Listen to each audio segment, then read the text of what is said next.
Has to be negative. Thanks a lot. Welcome, Eric Aroca. Wow, growing up, my dad was hardcore. Man, don't get me wrong, my dad's only 5 foot nothing. I'm at least 5 foot something, right? But he's Hispanic and Sicilian, or as I like to call it, Hicilian, right? Love the man. He's such an incredible influence in my life. My dad loved working on cars. He had a 1972 Chevy Chevelle Super Sport with a 350. That car got me in so much trouble. But man, did I have fun. I want you to realize my dad loved working on this car. Tinkering with the carburetor and tuning. He would tune that thing every single week. At the end of the week, that car got a tune-up.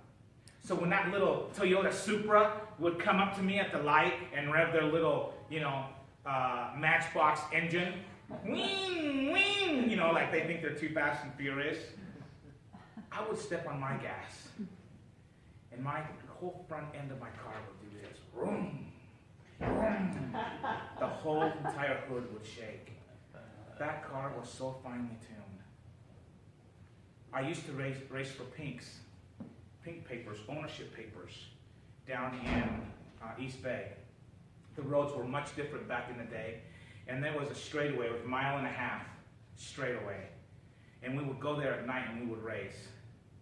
I won at least 5 cars, never lost my dad's car, thank goodness.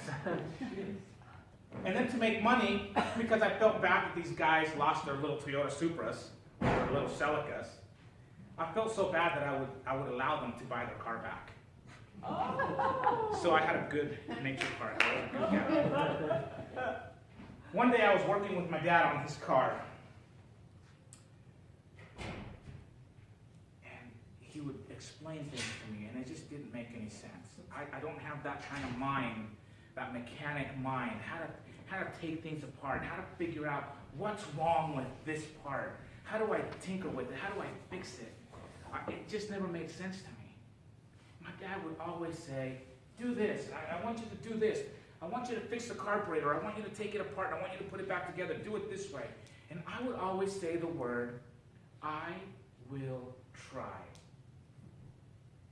It was my favorite word, try. Have any of you used it? Try or trying? Hey, I'm trying. My dad looked at me one day and he said, Eric, trying lacks commitment. I was like, what? She's trying to be like Pluto or Aristotle or something? I don't know, it's like, dude, you're a Hicilian, just calm down, But he said, trying lacks commitment. It took the better part of 20 years to figure out what the old man was talking about. But I finally figured it out. That when we use the word trying, we leave an escape clause in our lives. Just in case it doesn't work out, we can say, I tried. Think about your life. Think about the things that you have failed at. You can always go back and say, you tried. I tried to quit smoking. I really did. I tried 100 times to quit smoking. I personally tried to get good grades in high school. Never happened. In fact, I didn't even graduate high school until I was 25. Yay me, right? Trying lacks commitment. Moving forward, I would like you to get rid of the word trying and replace it with what my dad used to call, or what my dad used to say, is he would look at me. Anytime I said, Dad, I'm trying, or I will try, he would say, just do it. My dad was using the Nike tagline way before Nike ever thought of it. Just do it. I can't tell you some of the other words he would say because he is Sicilian. Don't forget. But just do it. The words just do it do not lack commitment. You're either going to do it or you are not. There is no middle ground. There is no safe barrier. There's no comfort zone. There is no bubble that's going to surround you and keep you safe. You either do it or you don't. You either quit smoking or you don't. You either get good grades or you don't. You either become the father and mother that you want to become or you don't. There is no excuses when we say just do it. I want you to think about what you want to accomplish this month. Maybe next month, because today is the last day of the month. So let's talk about March. I want you to think about one thing that you want to accomplish in the month of March. I want you to send me an email and tell me what that one thing is. You can email it to ericaroca1@gmail.com. One thing that you want to accomplish in the month of March. I will check back with you on the last day of the month, and I will ask you, did you try or did you do it?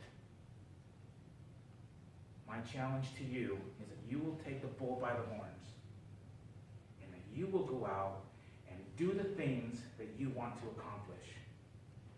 No excuses, no safety barriers. Just go out and do it. It's been a huge blessing in my life. I love that my dad taught me to not try. Just get it done. Just go out and do it. It has served me well in everything I have set forth in my life. I remember the day that I became a dad. I was scared I have never been so scared in my life. I remember holding that little baby girl in my arms and looking at her eyes and just being scared and just thinking, how in the hell am I going to do this? What kind of father am I going to be? Will I try to be a good dad? And I remembered the words of my dad. Just do it. Shut up and do it. I can't tell you today. I can't stand before you today and tell you that I'm the world's greatest dad, because I am not. I am far from it. But I can tell you is that I have done the very best that I can with the tools and with what I have to work with. I've done the very best I can for my kids. I love them to death. We had an awesome conversation last night with them. My oldest daughter called me and she said, Dad, thank you. She said, thank you for being the best dad. Thanks for teaching me not to try and just do it. Mr. Toastmaster.